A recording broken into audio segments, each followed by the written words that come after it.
জোটের কি খবর? জামাত সহ ১০ দলের সেই জোটটি কি আসলেই থাকবে?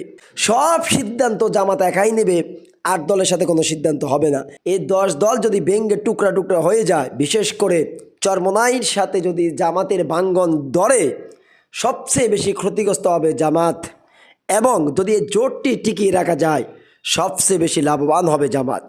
তবে যদি কারচুপি বা একতরফিয়া নির্বাচন হয়, পক্ষপাতিক নির্বাচন হয়, লেভেল প্লেইং ফিল্ড না থাকে, তাহলে নিঃসন্দেহে বিএনপি ক্ষমতা যাবে, যেটা আমরা এখন পর্যন্ত দেখতেছি।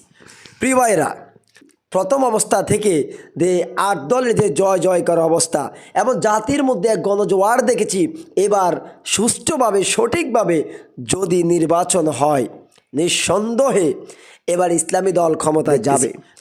তবে কওমি অঙ্গনে জামাতের যে বিরোধিতাটা হতো, জামাতকে গোমরা বাতিল ফেরকা বলে মনে হতো, চরমনায় পীর, আমি প্রায় সময় স্ট্যাটাসে লিখি, চরমনাওয়ালারা পায়খানা দেখতে পারতো কিন্তু জামাতকে দেখতে পারতো না, আবার জামাতও গু দেখতে পারতো, চরমনাকে দেখতে পারতো না।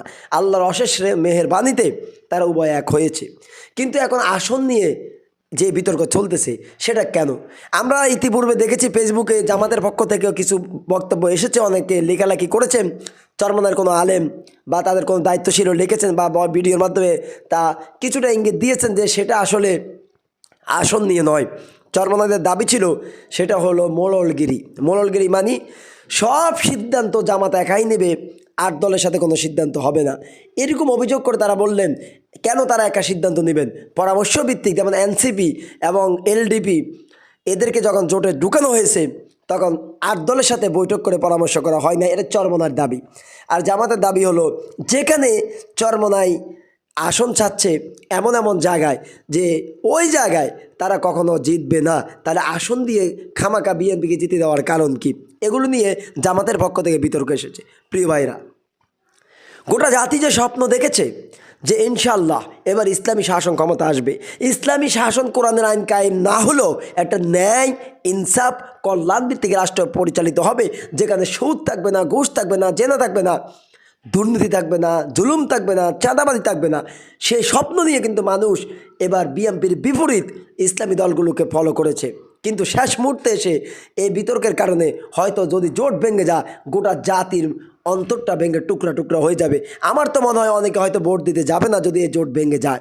প্রিয় ভাইরা, ইসলামী দলগুলো জামাতের ব্যাপক জনপ্রিয়তা এবং অনেক শক্তি, নিঃসন্দেহে বাংলাদেশে বিএনপির পরে যে দলটি সেটা জামাত, তারা অবশ্যই অধিকাংশ আসন নেবে, এতে কোনো সন্দেহ নেই। কিন্তু তাদেরকেও সর্বোচ্চ ছাড় দিতে হবে। ওই যে আগে বলেছি, জামাত যদি সর্বোচ্চ ছাড় না দিয়ে এই নির্বাচনে একা করে, এতে জামাতেরও কোনো লাভ হবে না এবং ইসলামী শাসনের কোনো লাভ হবে না। এবং আমি মনে করি জামাতের ক্ষমতার চাইতেও চরমোনাইকে কাছে রেখে, কওমি অঙ্গনের দলগুলোকে কাছে রেখে জামাত যদি নির্বাচন করে, যদি ক্ষমতা নাও যেতে পারে, জামাত সবচেয়ে প্লাস পয়েন্ট অর্জন করবে। কেন?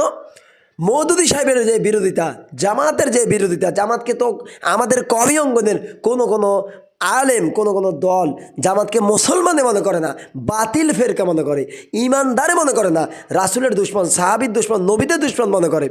এখান থেকে বাঁচতে হলে জামাতের হাতে এবার যে সময় এসেছে, যে সুযোগ এসেছে, গত ৫৪ বছরে এই সুযোগ জামাতের হাতে আসে নাই।